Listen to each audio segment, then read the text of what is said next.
Welcome to the August CALS workshop. We're talking about creating social content that is engaging, and we're hearing from Adrienne Clark. She is a new hire to the college and university, and as Adrienne shared, she is born and raised in Greenville, North Carolina, and graduated from North Carolina Central with a bachelor's degree in mass communication.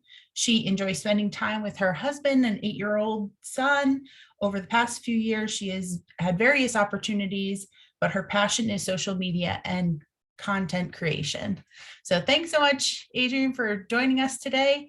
And I am going to share my screen now. Awesome. And my son is actually 8 months. He's a little guy, so he's a fun fella. I'm new to the parenting thing, but it's been so fun. Thank you, Janine. And Janine's gonna be the driver on the presentation since my sharing was being a little wonky. All right, so let's get started. Creating engaging social media content. So you want to create engaging content. Here's how. Let's jump right into it. First things first, know your platforms. Knowing the social media platforms you plan to use is essential when creating engaging content.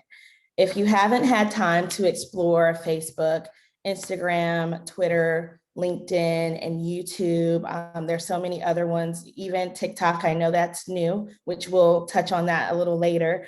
It helps when you actually know how each platform works, what type of audiences typically engage with these platforms, even like age groups or just the type of content that performs well on the platforms. That helps a lot. It's also important to know what works on one platform may not work on another platform. And these are some of the things we're going to touch on in just a minute.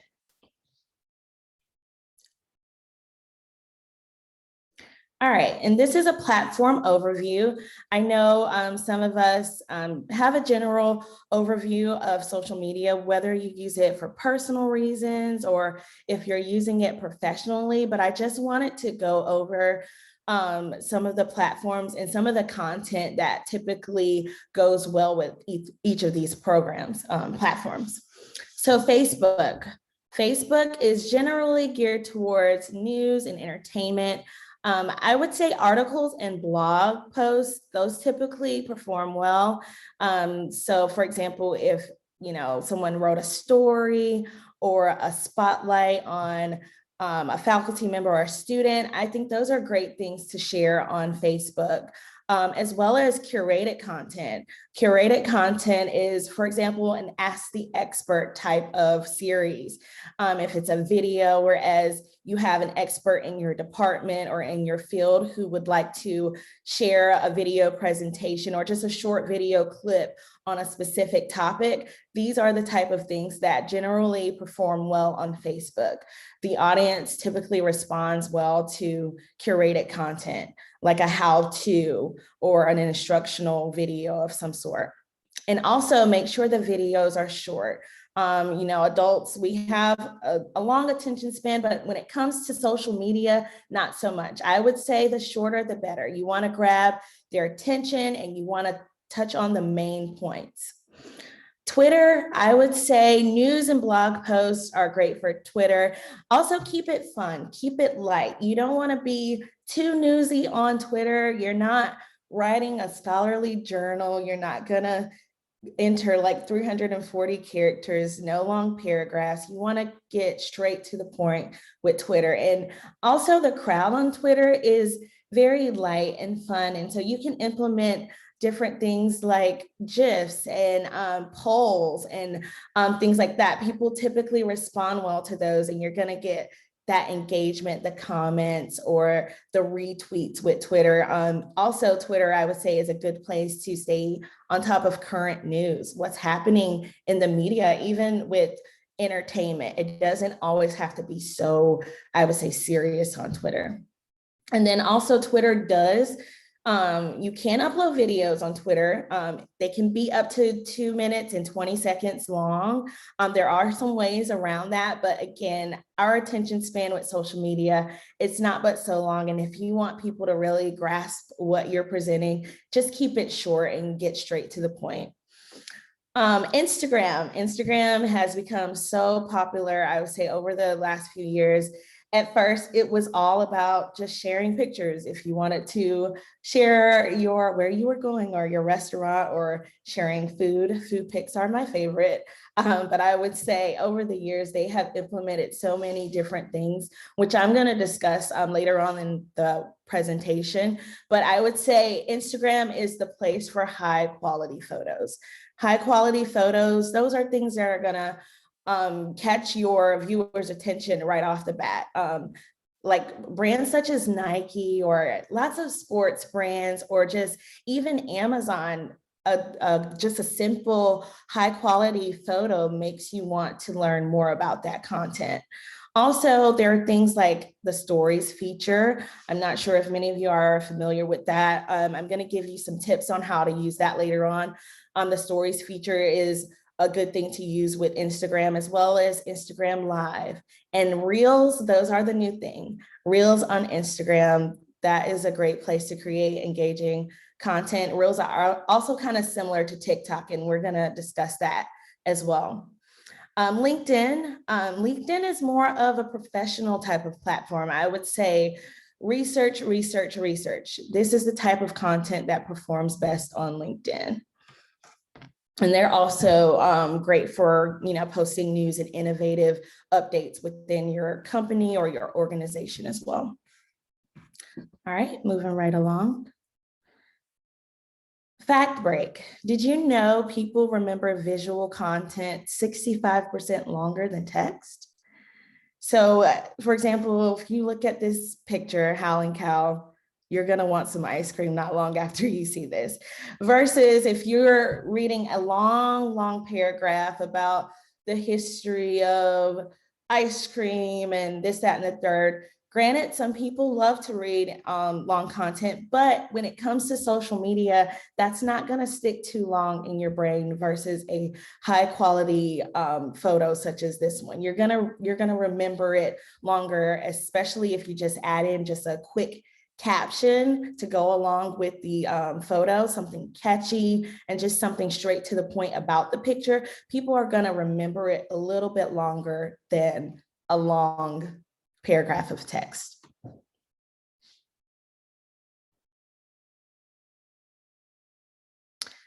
Tip 1, show, don't tell. As I was saying, people remember images 65% longer than long paragraphs. So let's say you wanted to talk about Howling Cow or the Ranley Dairy Heritage Museum, a high quality photo that is just eye-catching with just a small amount of information, that's going to stick longer. Granted, yes, you can read this, but if you just type a long status with no images, that's not gonna stick very long. Yes, you can post like a link with it or link to an article, but that's not gonna stick around long. Show, don't tell. People wanna see the message that you're trying to convey. Fact break. Did you know at times regular high quality photos perform better than stock photos? While we love stock photos and they're available, they're out there on the internet, there's so many resources you can use for stock photos or things like that. Even a picture from your high quality smartphone, your iPhone, I'm not sure if you have an iPhone or if you're team Android, you can take a high quality photo on your phone of just regular people just engaging and doing what they do, and that's going to resonate better with people versus the too professional pictures. I would say mix it up.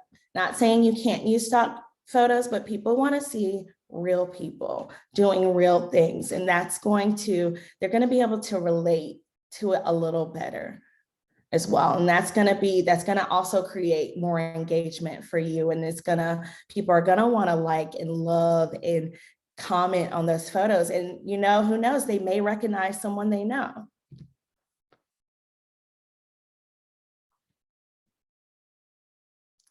Tip 2, get creative and repurpose. So there's so much content that we can put out on a daily basis. Let's say you put out something 2 years ago. Did you know you can circle that content around again? You don't have to use something and then just forget about it. You can always rotate content and use it in a different way.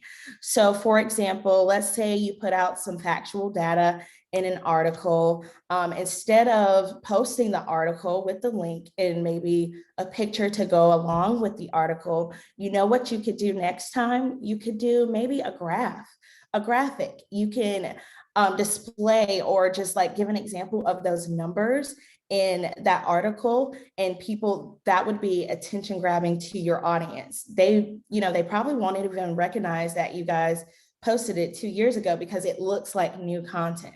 There's so many things you can do with one piece of content. Or if you wanted to pull out a main quote, let's say you had an expert give a few quotes or some insight on an article. If you pulled out one specific quote and turn it into a graphic and then link to the article, that's eye-catching as well. Using the same type of method each time, that's going to limit the engagement. It's going to go lower and lower because your audience is like, I've seen this before. So definitely mix it up, and you can repurpose content and use it in so many different ways. And if you need help with, graphics, there are resources such as Canva, for example, on creating graphs. They have templates for that. So even they also have templates for quotes. If you want to just type in a couple of sentences from what someone said in an article, that's a great idea as well. Fact break. Most people like seeing or hearing reviews or real life experiences before making a decision about something. One type of engaging content is a review or a real life experience. For example, let's say you had someone a part of your program or your class and they had a really great experience. Instead of sharing their profile story, you can also get them on camera. If they're not camera shy and they want to, talk about their experience or just like give insight on a class or something like that, or even if you wanted to actually post a graphic on their review, that would be attention grabbing as well. People, they want to see positive experiences, I would say at least 7 times, 7 times before they make an decision about joining something or being a part of something. They want to know if people are having a good time with this product or this class or in this department. So those are great social media engaging content ideas as well. Tip 3, again, showcase positive experiences. Like this graphic, for example, you can insert just a quote. If a student had a positive experience with a class or a department, you can showcase it with a graphic or a photo or a video. There are times whereas people don't mind being like an ambassador for a particular product or program. So if you have that relationship with someone and they want to give an inside look at their actual day-to-day experience with something, they could, help you post a series of videos for their experience as well. And that's gonna, attract more viewers. It's gonna attract more engagement, and people are gonna be less apt to just scroll past your content. It's very attention grabbing. Adrienne, is this from Canva? Yes, this is actually from Canva. It's great looking.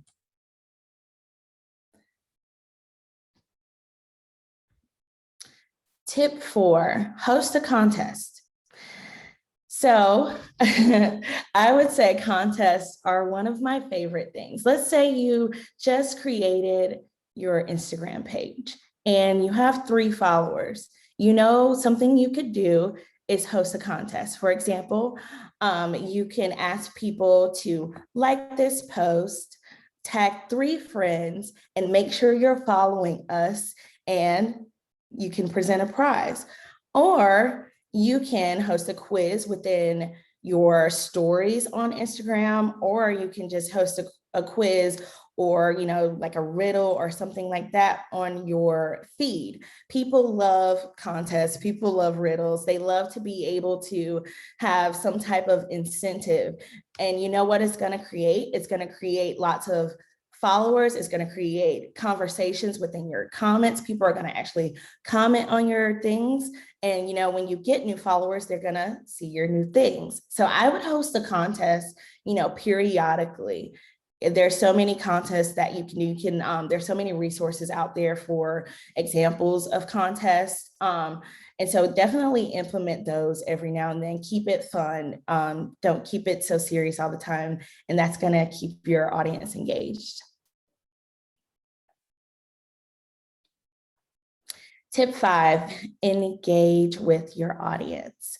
So the whole goal of social media, yes, it is to promote, and you do want to tell the world about what you have going on, and you want to get followers, you want to get likes. Those are good things, but it's also to foster a sense of community. So you have those followers, but you're not interacting with them. If they comment on your post, you should talk back to them. You should, if they're asking questions, answer the questions. It's a two-way street. Social media is a two-way street. We now live in a virtual world. And so people want that sense of community. If they can't be a part of something physically, they want to feel that sense of community virtually as well.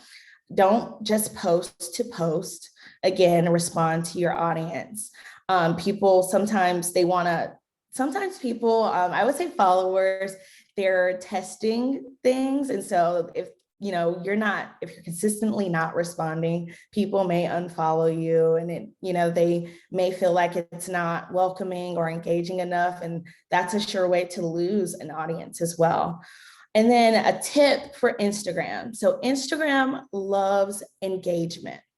So if you are a follower or you post something and you don't engage with the people that you follow, it messes with the algorithm of Instagram, and people are actually going to be less likely to see your posts. So this is a rule of thumb for me. So if I want to kind of move my content up on the algorithm and I want more people to see my things, guess what I'm going to do? I'm going to engage with people that I follow. So if you follow similar accounts, it doesn't hurt to like their content and say, hey, this was great, thank you for sharing. Or even, just double tap or just leave a comment every now and then, because, it's actually going to move your content up. People are going to see your content more. And especially as you post more and engage more, people are going to see your content. So keep that in the back of your mind.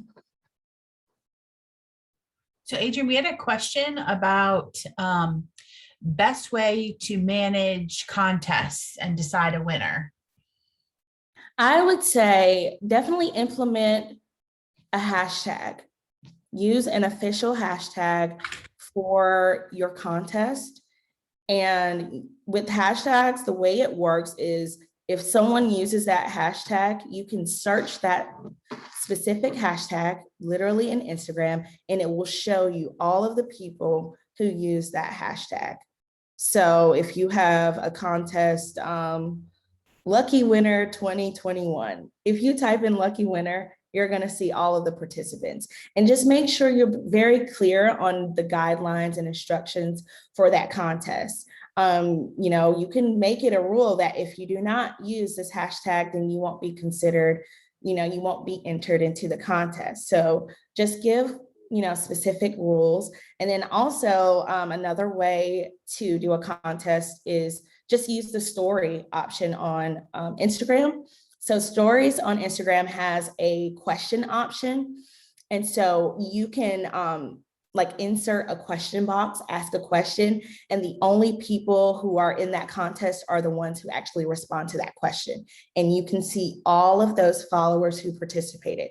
You can either just jot them down, like write them down and just keep up with all of those people.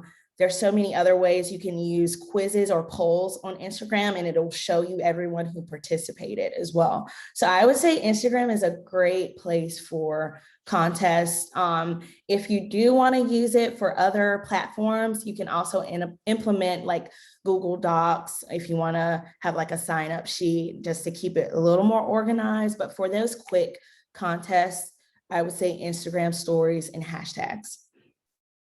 Do you have And a then favorite contest that you like to run? I like contests where you build followers. Those if it's like, let's say we're giving away some swag. If you want to get this basket of swag, you must double tap, like, and then maybe throw in like one trivia question and tag 2 friends. Most of the time, their friends are going to follow your page as well. And they have to like the picture because that's one of the rules. I think that's such a quick way to build your followers, like a cheat. It's like a cheat sheet. And I do love Instagram quizzes as well. Those are cute and quick. And I think Excel spreadsheets, those are good, ways to like organize things. I saw something last week where I don't know if there was a cap on how many entries there were, but there were probably, I don't know, 50, maybe 50 to 100 names on someone I follow on Instagram, and they had put it into this like almost Jeopardy wheel. And so like it was like tick, tick, tick, it would go around and around, and then it would like slowly stop on somebody's name. And a little more like an live action theater. Yeah, there's so many, I would say contest websites where you can actually implement like a spin the wheel option.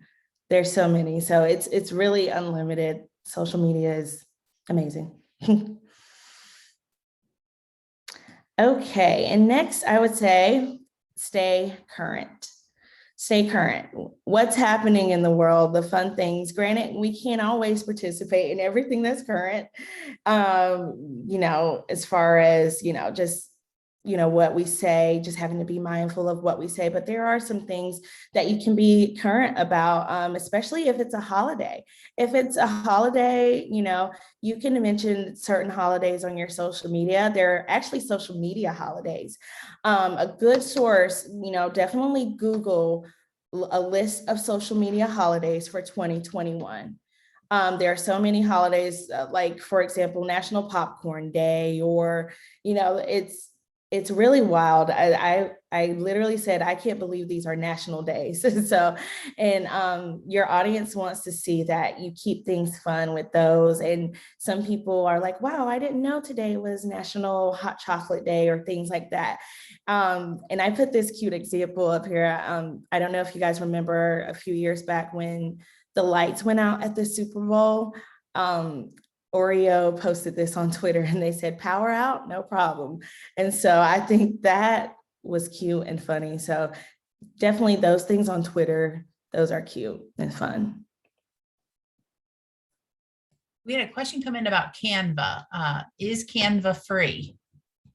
Yes, so there's 2 versions of Canva. There's regular Canva and there's Canva Pro. I would say there's not a huge difference between the two. Canva, the free version, it still has a lot of things you can use. Templates, you can look up so many templates for Instagram, Facebook, Twitter, and they're formatted for each platform. So Canva, the free version, I've used it before, and there's so much you can do up there. Canva Pro is if you want to get more into the branding, if you want to have your style guide settings up there or your branding colors set up there. You can have more folders, and they may give you access to more like stock photos or images, but I wouldn't say there's a huge difference. So definitely use the free version if you can. Do I follow any general rules about posting at certain times of the day and the number of posts per day? I would say it depends on the amount of content that you have and what's going on. So for example, we do a lot of analytics, just looking into the insights of when our content performs the best. And so each platform does give you this option. You can look at insights on Instagram and Facebook to see what your followers, how your followers are engaging and what times of day they are engaging. I would say just test things out. You know, don't post at 8 a.m. every day. Try 1 p.m. one day, just mix it up. And then when you do, your analytics or check out your data, you can see what's working and what's not. I would say the more you post, it builds your engagement. So don't post consistently for a week and then go ghost for 2 weeks. Your audience is going to be like, what happened? So definitely try to keep some sense of consistency. And that's where content calendars come into play. And we're going to talk about that as well. That'll help you stay consistent with your posting. And then is there a link where you can find what national day is upcoming? Yeah, so literally just a Google search, type in social media holidays 2021, and they will literally give you a list of everything that's going on this year as far as social media holidays are concerned. So definitely you can download it and save it as a doc if you want to share it with other people. And what I like to do is I like to skim what's happening for the month, and I go ahead and plug it into my content calendar so I know it's coming up, and then I can go ahead in advance, create a fun post and find maybe like a fun GIF or fun picture to go along with it. And how do you keep track of like what's trending? Like, um, going back to this Oreo example, like, are there places that you look specifically to try to understand what's current for that day and time, or As far where are as your tricks? so like just social media, what's trending in social media, like the new hacks. So, and I actually was going to touch on what's trending, what's new in social media in just a few minutes. But the way that I stay current is there's so many social media resource platforms out there. I would say one of my favorite ones is, I can type it in the chat, Planoly. They give a lot of great tips on how to keep up with what's trending. Also, Search Engine Journal. I would say subscribe to a lot of publications and social media resources. They will actually email you each month what's new, and they'll send out links for how to do different things that's trending in social media. So definitely there's so many things that you can leverage with that. Just Google. All right, next. Tip 7, plan. Plan and strategize your content ahead of time so you can be as effective as possible. So one thing that we use in university communications and in the hub is Hootsuite. Many of you may be familiar with Hootsuite. If not, Hootsuite is a social media planner and content scheduler. And so what I typically do is create content, type out my content on a spreadsheet format, and then I'll transfer it over into Hootsuite and schedule it out for the day.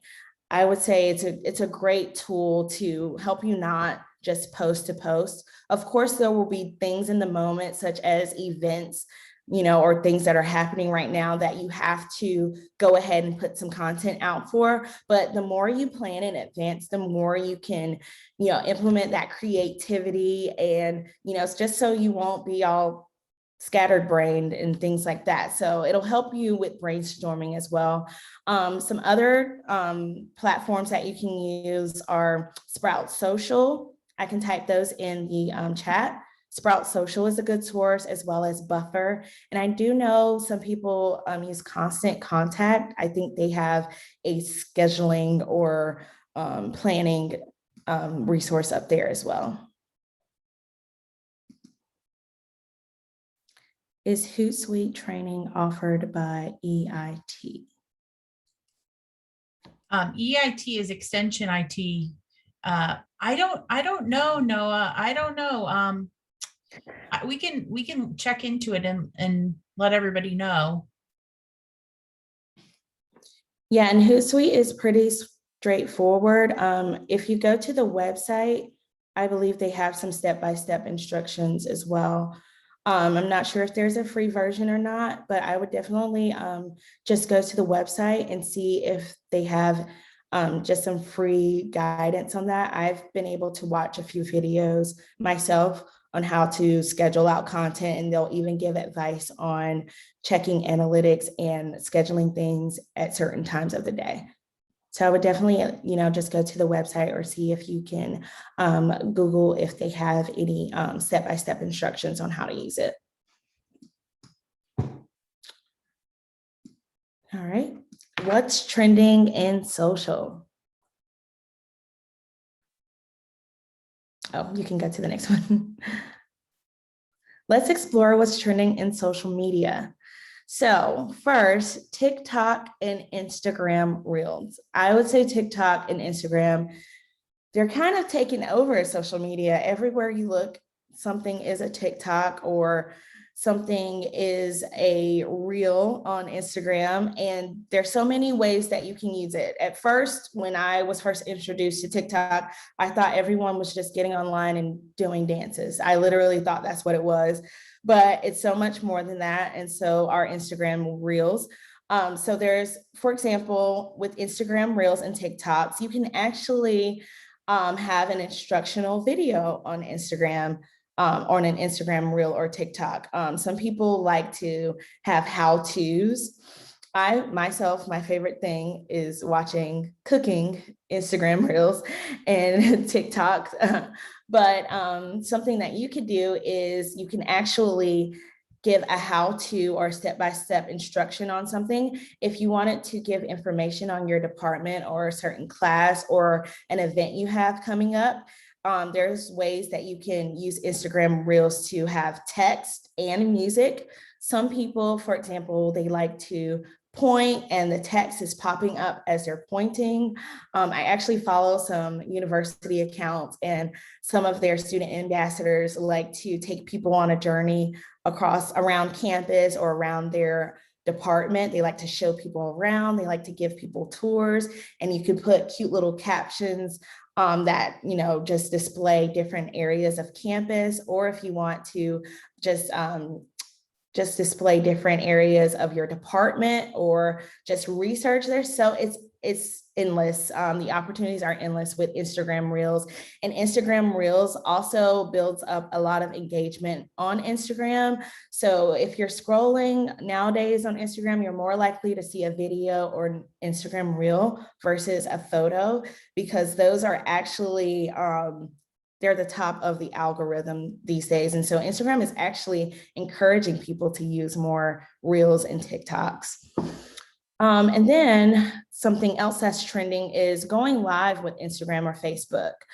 If you have an event, people, they want to see what's going on. So it doesn't hurt to go live on Facebook and give people an inside look, especially with how things are now. We're not allowed to do a lot of in-person things. So going live or having a live stream option, or having that ability for people to comment and engage as you're giving a live view of things, that is a great engagement tool. You can also host a live Q&A. That's a great engagement tool too, especially if you want to plan it out monthly. People know that it's coming up and they're going to have their questions ready. They're going to be ready to comment and engage with you. That's a great way to keep your audience connected, and again, foster that sense of community with your followers. And then Instagram stories. Not everyone scrolls down the Instagram feed. Some people simply like to go from story to story. You can tell stories within an Instagram story. So let's say you have an article, and instead of just having people go to the link in your bio, you can tell that story clip by clip in your Instagram story. Add a little bit of text to the photo and then take them on a journey. People are going to want to keep they're going to want to keep swiping and going to the next story because you're taking them on a journey. You can break it up little by little. You don't have to tell the whole article, but what you can do is just give enough just to lead them to the article. And that's going to also drive that traffic to your website as well, because people are like, wait, I want more. And so just giving those snippets of stories and articles in your Instagram story, that's very helpful as well. Again, like I mentioned earlier, you can do those quizzes, you can do polls, you can ask questions, just simple questions like seeing how your followers are doing today, or if they enjoyed last night's event. Did you have any questions regarding to the event we posted, things like that. That's gonna make people comfortable with asking questions in a message format. So definitely utilize those Instagram stories a bit more to tell a story and keep your audience engaged. You can also look at analytics with your Instagram stories as well. Instagram does have that feature. And then carousels. So carousels, so on Instagram, on your feed, if you post a photo, there's an option to add multiple photos to that one post. I don't know if you've ever scrolled and you've seen the option to swipe on one particular post. So carousels are a good way to also engage your audience. Tell a story. You can have a picture, and then you can give 5 tips on how to get to class on time, or 5 tips, or 5 things we're going to learn this year in this department, or things like that. And you know what your audience is going to want to do? They're going to want to swipe. They're going to want to know what's tip number 1, what's tip number 2, what's tip number 3. And you can make those graphics, or you can make those graphics in Canva. For example, something that I did recently with CALS, with the Dave Herpes story with the 4-H program. I posted his photo, and he had 6 guidelines or principles that he lives by every day. And so instead of just posting his picture and posting a long paragraph about his article, what I did was I showed his picture and I had the audience swipe to see what those 6 guidelines were. And that created lots of engagement. People are going to stay on the post a little longer versus just swiping, looking for 2 seconds. They're going to stay at the post longer because they're going to want to swipe. And then at the end, what you can also do is say, do you want to read more? Link is in our bio. So they're going to be apt to want to learn more about that particular story or topic or article.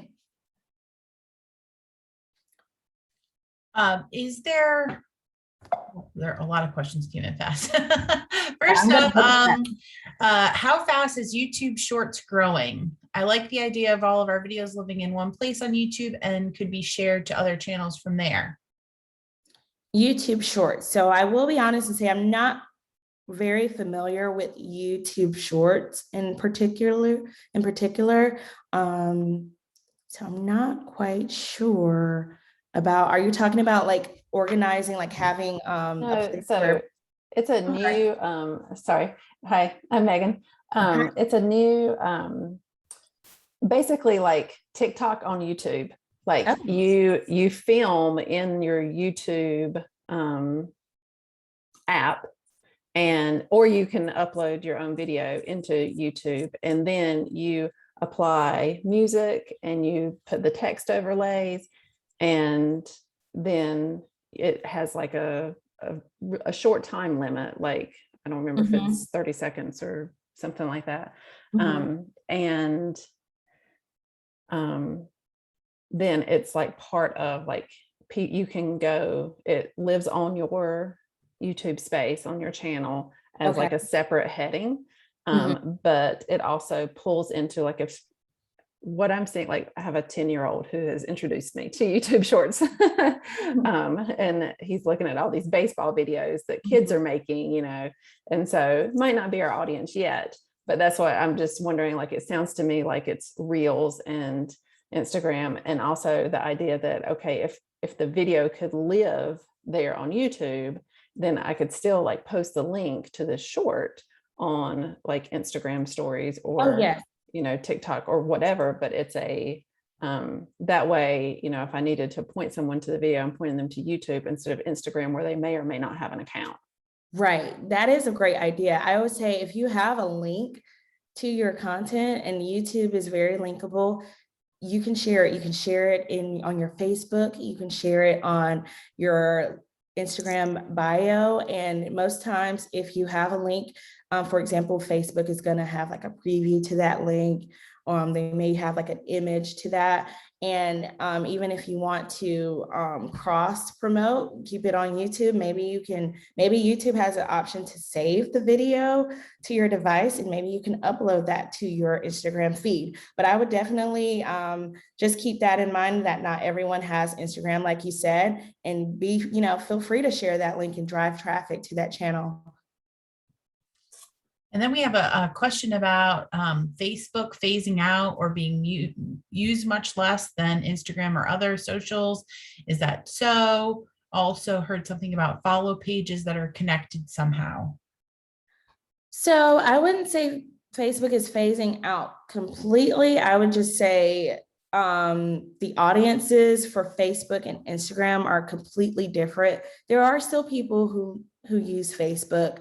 It's just that you might not see a lot of interactive content on Facebook as you would on Instagram. So in some cases, people are gonna go to Instagram for those short videos or those reels and things like that. But I would say don't be afraid to bring certain things to Facebook to kind of, go against the grain. There, who says you can't post a reel on Facebook? But I wouldn't say it's phasing out completely. I would say that, TikTok and Instagram and those interactive platforms are just growing a little more, but people do still use Facebook. And then the follow pages. What about the follow pages? Just making sure I understand that part. Hey, this is Eileen Coyd. I put that in there. I really don't know much about this, but someone that I work with my programming, she's the one that told me about that Facebook was phasing out. And then she talked about on Instagram having these follow pages, and where several different, whether it's people or businesses or, you could kind of network together and link your pages together. Yes, you can. So if you have a business page on Facebook and a business account on Instagram, so those can be migrated. So let's say you post something on Instagram, you can share that content through Instagram to post on your Facebook. So there is a way to have them linked together. You don't have to also always have the same content posted to each page, but yes, Instagram and Facebook do allow follow pages and the Instagram pages to be combined. Thank you. You're welcome. And I know, like with the Facebook, it seems like some organizations or companies that don't have the resources to build a website almost use their Facebook page as their website. So Yeah. Even if it's just for that purpose, I don't see Facebook going totally irrelevant anytime soon. Yeah, no. And then there was a question about carousel images and linking to carousel images from stories. Yes. So I don't know if you're familiar with the share icon on Instagram. So let's say you've posted your carousel and you want to share one specific image from that carousel to your story. Let's say you want to share the second image. Swipe left, hit the share icon, share that to your story. It's going to share that specific image. I hope I answered your question. Yes, Is there a sorry, Joanna. No, I was just saying she answered it. Is there a simple free way to create a panoramic carousel? Panoramic carousel. I've never created a panoramic carousel, but I can definitely, that's something I can explore. So I'm not sure how to answer that specific question, but I'm sure if Instagram allows a lot of things as far as carousels, it'll probably definitely let you post it. But as far as creating a panoramic carousel, I'm not quite familiar with that trend just yet. And then I was wondering if there is a way that students can search for a specific video / TikTok reel after a while to rewatch content when they need it, say compared to doing a Google search. Yes. So let's say you post a reel, just a reel full of, an informational reel. Once you post that content, it's going to stay on your feed unless you delete it. And, if you, let's say it's all the way down your feed, you posted it a long time ago. If you use a specific hashtag, they can search for it that way. And then also a great way to organize your things on Instagram is to create highlights. So if you go on someone's Instagram profile, they may have things organized and they have different titles for different things. If you want to keep all of your reels in one place, let's say you're sharing those reels to your story, those are automatically going to be archived, which will also give you the ability to save it and highlight. So it'll be kind of like a bookmark in a sense. And so, the students will be able to go back to that content. And then what are the current demographics of users for each platform's age, gender, et cetera? Facebook, I would say it does depend on your specific platform and your content, who you attract as far as age, gender, et cetera. Facebook is typically, I would say, more women than men. Last time I researched it, Facebook is more women than men, and like a middle-aged audience for Facebook. And yeah, there is a younger audience as well, but I would say Instagram and TikTok, definitely a younger audience for Instagram and TikTok. So if you're trying to reach a younger demographic, I would say, that engaging content is going to do very well on Instagram. And the content that you post for the younger demographic on Instagram may not do as well on Facebook. So you may have to reformat that for your Facebook audience. What is the best day of the week to post? Is there a particular day that is more optimum than others? For instance, is a Wednesday better than a Friday? Just try to gauge the best day to time our posts.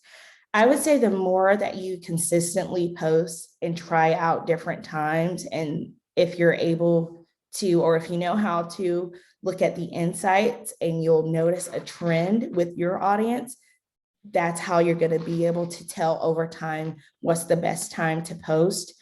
I do know that mornings, particularly earlier in the week, those do well. For example, on a Monday morning at 8 a.m., I would try a post at that time. But again, I think it depends on your content and what, your actual platform. So definitely play around with some different times so that you can see if there's a trend, what your audience is responding to the most at what time of day and things like that. Adrian, do you have to have a professional account to see the analytics? Yes, I believe you do. So if you have a business Facebook page, you're going to be able to look at those analytics. If you use a content scheduler such as Hootsuite, there is an analytics option. So now Facebook groups, that's a bit different. So I know some people use Facebook groups. I'm not sure if there's a way to look at analytics through like a group, but definitely a business account. You can actually go look at the insights on your actual platform via your actual platform or your content scheduler. If you do have a business account, yes. But if you have a regular Instagram account, for example, for personal use, you're not going to be able to see those things. And then, is there a better option to link web pages other than Linktree and Instagram? Okay, so are you referring to the link in bio option? Like if you want to, if you're sharing, okay.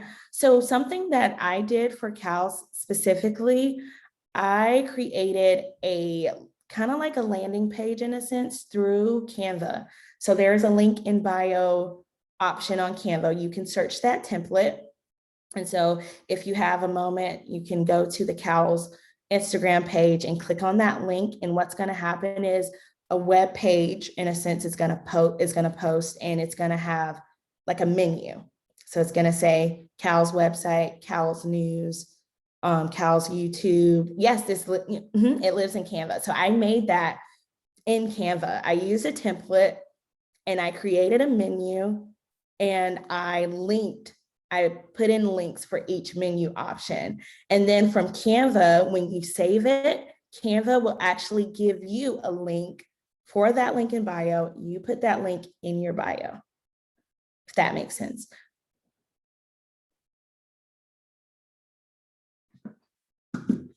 And I'm happy, like for some of these specific questions, if anyone needs, like some specific help on getting started, I'm happy to help with that. Yes, Canva is a good place for that. I'd rather do that instead of the Linktree. Yeah, I can actually, would you like a document, like a step-by-step document for doing that? And I can put in, yes, I can put in like some images. And also, I think the great thing about doing that with Canva is you can also personalize it. You can have it, in line with the brand standards. You can have like a icon or like a little picture up there, and just you can personalize it a little more than Linktree, I believe.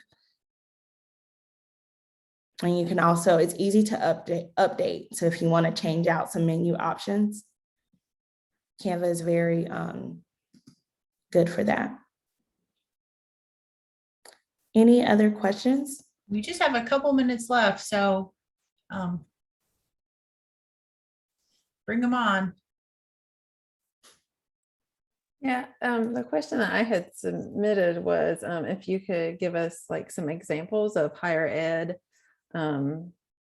like organizations or universities who are like doing a knockout job on social media.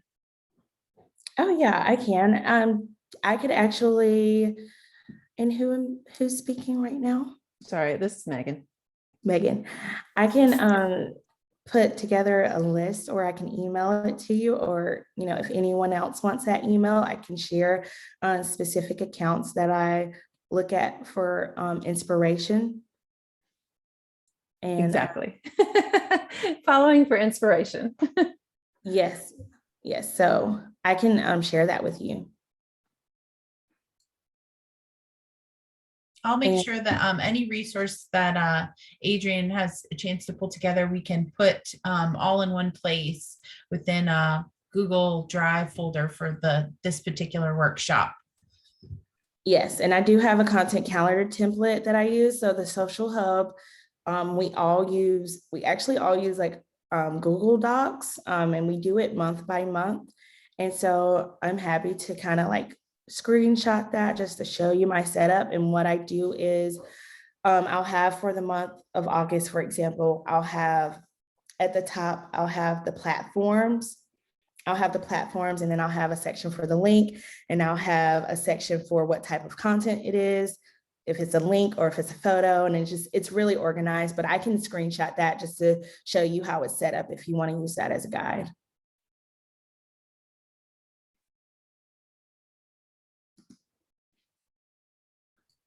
Well, thanks so much, Adrian, for coming by. We're working on what topic we're going to cover next month. We've had a bit of a shuffle. So I do think that next month is going to be getting the quote, and it will be on September 9th, I believe, at 10 a.m. And so that's going to be an interesting thing to be on the lookout for. And again, thanks, round of applause for Adrian. This was awesome. Thank you so much. Very much. Her debut workshop. She was phenomenal. So bring on your questions. Adrian is happy to be a resource for any of you whenever you need. If you have questions, she's our expert. So thanks. And I for can give coming. a real tutorial. Somebody asked about a real tutorial. Yeah. I've already got it on the list, Adrian. You can run, but you can't hide. So thanks so much for everybody coming. Thanks, guys. Have a great day.